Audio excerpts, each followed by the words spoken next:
Hello, good morning. I'm Dr. Madhuri Chatterjee from BBT Government College, Chamanpura, and we move on to the next comprehension, which is part of Tryst with Destiny, and rather to the next paragraph as a comprehension.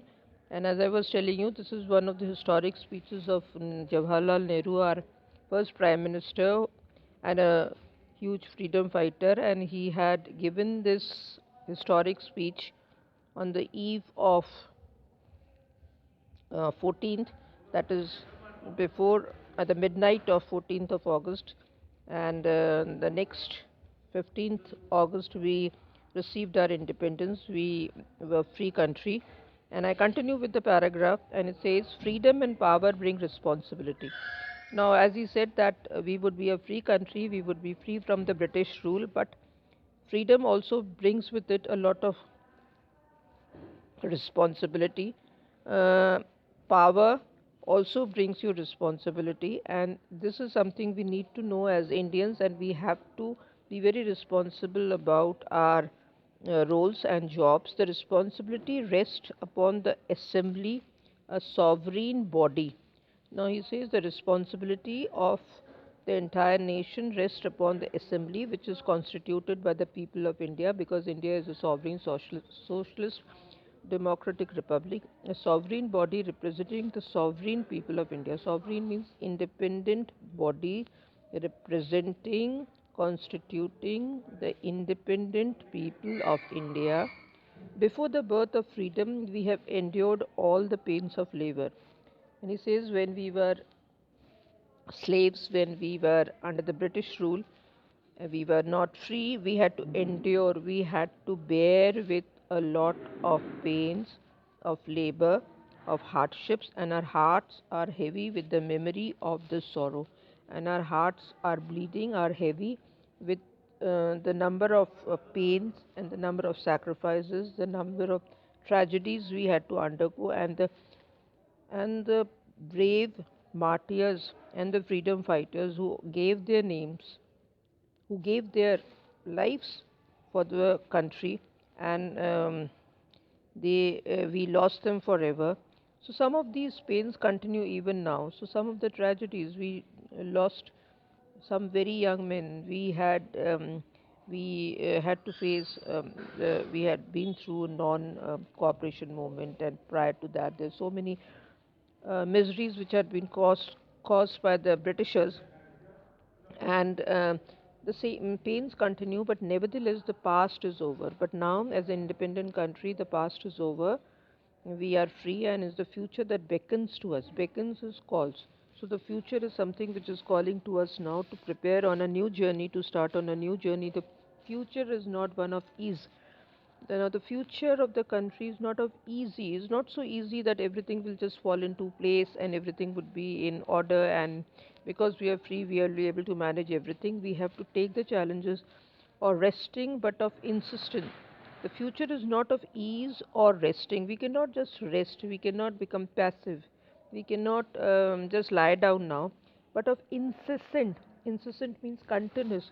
Striving means, striving is struggling for something so that we may fulfill the pledges we have so often taken, so that we are able to fulfill, to complete the pledges, the oaths, the promises we have made to make the country beautiful. So you have to struggle again in the country to make it much and more glorious, and the one we shall take today. And this is the pledge, this is the oath, this is the promise we are supposed to take today, to lead our country, to take our country into a greater heights, to better heights. It means the ending of poverty. So this is the first aim Gandhi Nehru is striving for, and this is the ending of poverty. The poverty should end. There should be no poverty. There should be no poor. The people should get out of this poverty or ignorance and disease. And disease, ignorance is lack of knowledge, and disease, of course, you understand all the uh, bimaris which we have, the diseases which we suffer from, and inequality of opportunity. And also, because the Britishers ruled, they treated the Indians as inferior, and they considered themselves superiors, and there was a lot of inequality in the country, now that inequality should also go. The ambition of the greatest man of our generation has been to wipe every tear from every eye.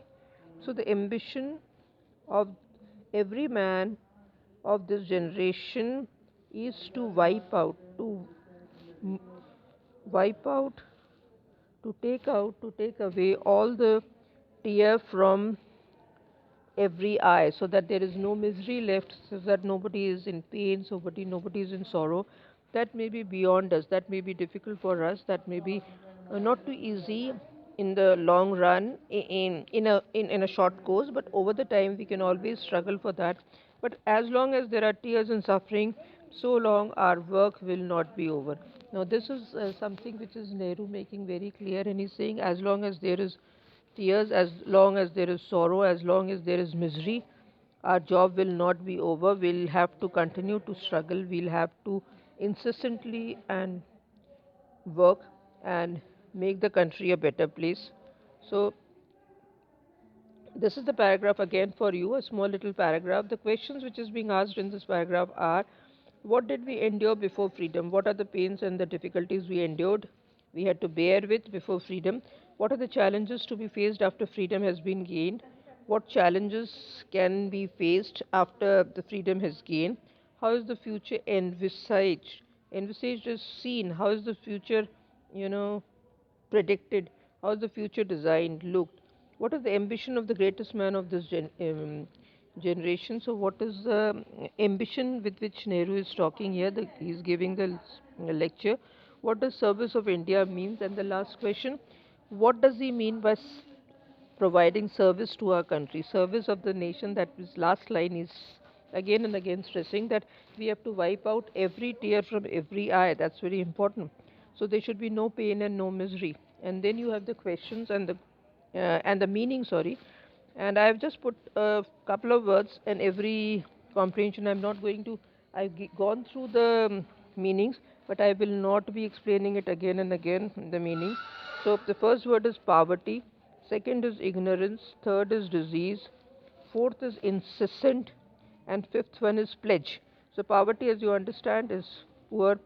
Ignorance is lack of knowledge. Disease is illness. Incessant means continuous, and pledge means a promise or a oath. So I've already given you the word. Write the meanings of the word and try and make sentences. Okay? Thank you so much. हाँ बोलो किसको